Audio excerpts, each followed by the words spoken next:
Let's rodeo, America's #1 sport, the only sport born in America. The announcer proudly bellows from the PA with enthused energy only matched by the audience. The crowd stands in a roar of applause and excitement as the American flag is gracefully presented upon horseback, waving the patriotic red, white, and blue. This flag leads the grand entry of contestants before the packed bleachers of anticipating spectators. Professional athletes paired with wild rodeo livestock, representing the Wild West of yesteryears, and talented athletes are partnered with their well-trained and tuned horses for working the cattle on the great frontier. Talented and beautiful women take part in the cowgirl barrel racing, making a 2-hour night of entertainment representing the beauty and the beasts. The announcer challenges the crowd to be the judge.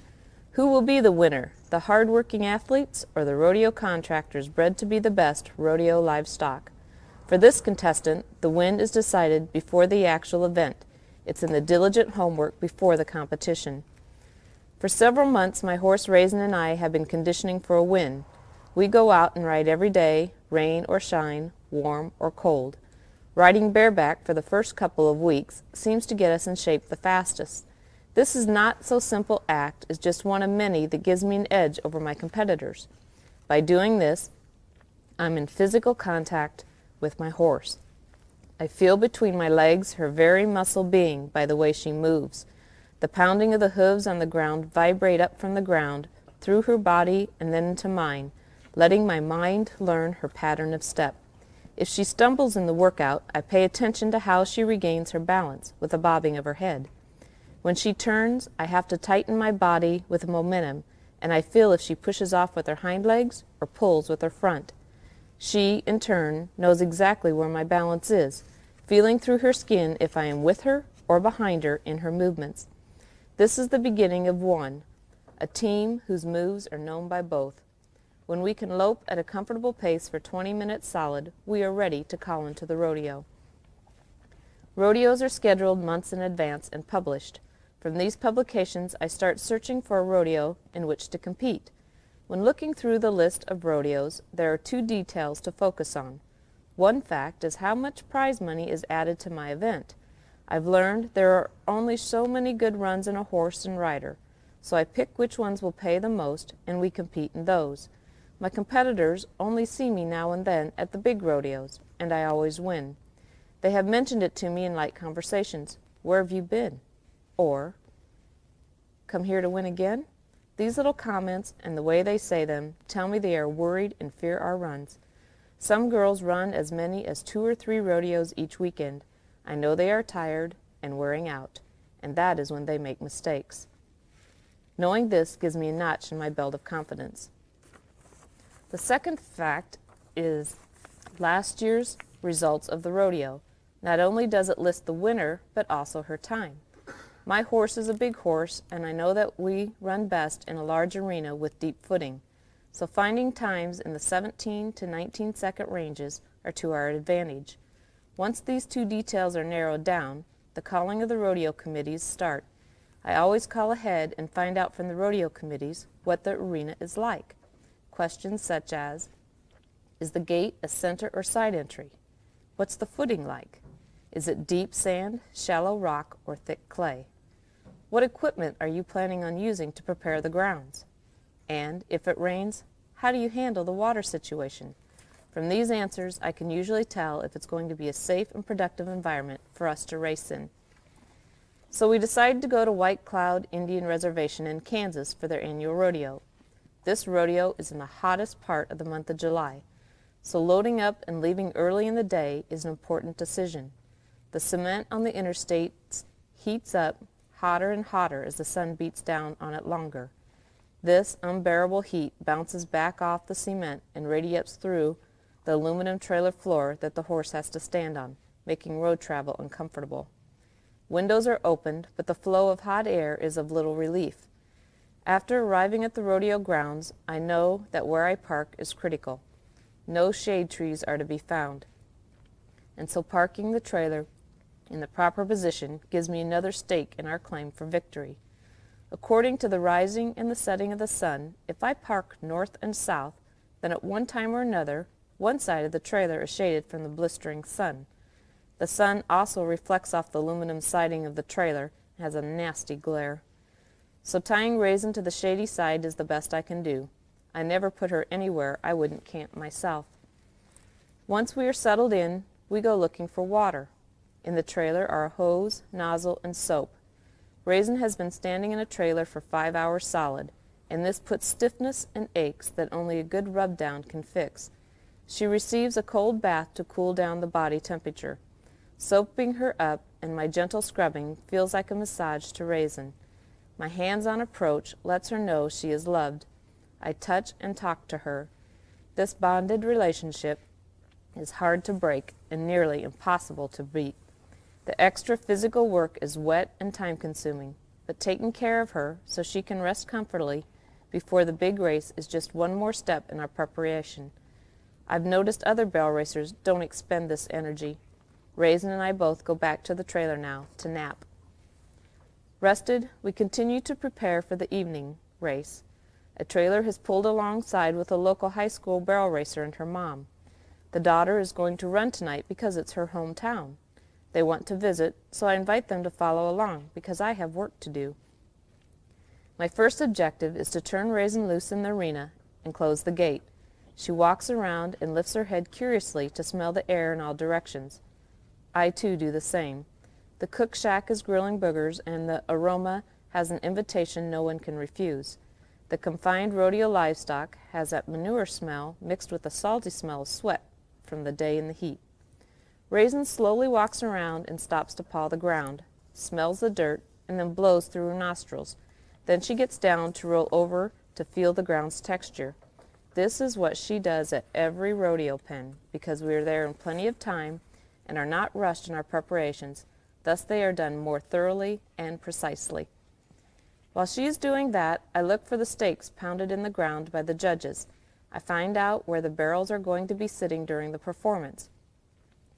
On the first barrel, I know how much room it takes her to make that first turn, so I step out 9 feet from the stake toward center, pile up some dirt clods in that spot, turn to face the starting line, and find a visual mark on the arena panel as to where I'm going to start. Then I walk to the starting point, turn to look at the dirt clods, and visualize the approach. From there, I walk the complete pattern. I know exactly where we are going to go tonight. At each barrel, I look up to see where the lights are that will be burning brightly down into the arena that come rodeo time. I ask myself, where will the shadows lay? Will any of them deceive me in my distance judgment on a dead run? Will the barrels be blind to Raisin? Answering these questions and filing them in my memory bank gives me insight. As I walk the pattern I will be running, I see there are big rocks, scrap metal, broken disc blades. I pick them up off the ground. Absolutely anything that could cut or bruise my horse's feet is removed. The local girl and her mother are busy chatting. When we see a hard plastic broken ear tag lying in the dirt, the mother, using her heel of her boot, pushes the tag into the ground. I pause, looking at that covered-up spot on the ground. She stops talking long enough to catch some air and look at me. "You're going to pick that up, aren't you?" she says, more as a statement than a question. "Yes, it's in our path," I reply, thinking of Raisin and the race. In that minute moment of silence, I was claiming respect by my determination from yet another competitor. Raisin has never been hurt in a run with me. She has the confidence of knowing no pain was or will ever be felt during a run with me. After going around the second barrel, we head for the third in our journey to conquer the unknown path. Ahead menaces a sizable mud and water hole. The mother and daughter walk around the hole toward the third barrel. Here again a decision has to be made. Finally, they are out of my way to clearly see the third barrel. Going to the left or right of the hole would not set us up in the position we need to turn the third barrel professionally. The only way is straight through that dang mud hole. I tuck my jeans into my boots and walk slowly, but purposefully, through it. Yes, it's wet, though it's not sticky, heavy mud, and it is safe to run through fast. Those leather cowboy boots let me feel the ground my horse has to run through. She isn't going to voluntarily walk through it on her own behalf as she checks out the arena. Looking toward the finish line now, after the third barrel, I'm confident of our safety. The ground will hold us. We are ready to run without fear in a few hours, holding nothing back. It's now the time of day to feed. Raisin is fed the same time of day on the rodeo road as she does at home. Most rodeos start at 8 o'clock in the evening, so we feed at 6 o'clock, giving her an hour to eat and an hour to digest and process the protein into energy needed for maximum performance. So many times I've fed and the other trailers around us don't. What I noticed are agitated, hungry horses, jealous and pawing. They can hear the noisy paper feed sack of grain opened, hear the soft sound of corn and oats clicking the sides and echoing in the small bucket, smell the strong, sweet molasses grain that permeates the air, which makes their bellies growl. The smell of the hay, so green and tender, being pulled and munched from the hay bag gives off a scent that drives horses crazy when they don't get any. I liken it to someone in the office who isn't offered any popcorn when the smell from a colleague's microwave package permeates the building. Many a competitor's horses aren't fed until after the competition. These horses feel agitated and are mentally irritated, ticked at the riders, giving me another advantage. 2 hours later, all the spectators are seated and the rodeo is starting. My event runs approximately 1.5 hours into the program. Raisin is brushed for the last time. Her long mane is carefully braided so it doesn't catch in the reins during the run. The oiled and cleaned leather saddle is meticulously positioned on her back, cinched into position. Her feet are picked up and picked clean of any rocks or packed dirt. She is dressed for competition now, and it's my turn to be transformed in attire. I notice my fellow barrel racing buddies discreetly stealing looks and glances. At this point, I'm no longer somebody they know casually. This girl and her horse have a winning reputation that has a shadow even in the dark. My feeling of confidence because of my preparation allows the dirt under my justins to slightly give way as I walk intentionally in the well-fitted Wrangler jeans. The simple, plain face under the perfectly shaped straw cowboy hat is tilted down in reverent prayer before each mount. Everything in and about us is clean, neat, and well organized. The horse doesn't walk before or behind, but alongside. We walk and run as one, and we are a sight few can even grasp. In one hand, the reins that control the horse is only another's imagination. Their silence and distance as they warm up dares others to speak. This is also part of my preparation for winning. Our very appearance is visually conquering. I've learned to be selective in my hearing. I hear nothing of the preceding girls and their times, the background music, the echoing of the stands full of excited spectators. The announcer now calls my name over the loudspeaker and challenges me to make my best move. The gate man has the gate open and motions me to walk through it. From this stance, I see the judge with the flag is not ready. I wait. Horse and rider's spirit are one, our hearts beating to the same drum. Raisin waits out of respect for my cue. We have learned to move and think the same. The announcer calls my name again, urging me to please enter. This is my run, my time, and in my mental preparations, I don't let peer pressure force my departure. The only smart thing to do is wait until the judge is ready. Continuing to stare at the judge, we wait until his return glance through the gate tells it is time to go. Raisin, barely controlling her adrenaline, prances into the arena to our starting position. Sitting on this 1,100-pound package of dynamite waiting to explode is so exhilarating. Our flight departure is instantaneous, our turns flawless, hands and feet moving with precision together. Our smoothness in moves flashes before the eyes of the crowd. After the run, I hear the announcer pronounce the winning time with delight. And the crowd cheers with a deafening sound. I also raise my hand in victory to the crowd and smile happily when leaving the arena. The thrill of the ride only lasts seconds. I taste the fine layer of gritty sand on my lips, reminding me of hours earlier in the arena dust, dismount and return to the trailer. The reality of preparing to win is again marked. It doesn't just stop after the run, though. Equipment checked for any broken pieces, each piece accounted for and returned to their proper places. Raisin is walked out and rinsed off with a sponge bath. Her legs are rubbed down with ligament and wrapped securely. Another hay bag for her to munch on and relax with is tied to the trailer before the long ride home. Thanks.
In this one essay, when I was writing out the process, I had the outline. Then when I sat down, I was actually visualizing through the computer screen all of my moves and all of my emotions. I really got into the whole essay. It was a part of me. It was what I do. Just finding the words actually came quite easy, because once I just zeroed in and focused only on that, I relived my whole experience, and I could hear the crowd in my mind. I could hear and see and feel everything that I wrote in the essay. I was right there at that instant, and it was on the screen in front of me, and I was just seeing it all over again. How I attacked each of the essays assignments that we had, and this one in particular, the idea came to me rather quickly. Then I had to pen down my outline. I know I needed to have the 5 senses, and I know I needed to have a thesis, and so I wrote those down as an outline form. And that was probably the most time-consuming, was to make sure that I had everything that I needed to go into the essay. And then after I had the rough draft, then I would sit at the computer and it would just fly from my fingertips, putting it all together. The hardest part in all the essays through the whole class was my problem with comma splices, and getting those run-on sentences taken care of and the comma splices out in wherever they needed to be. But by the time you do all these essays over and over again throughout the class, you finally do get it.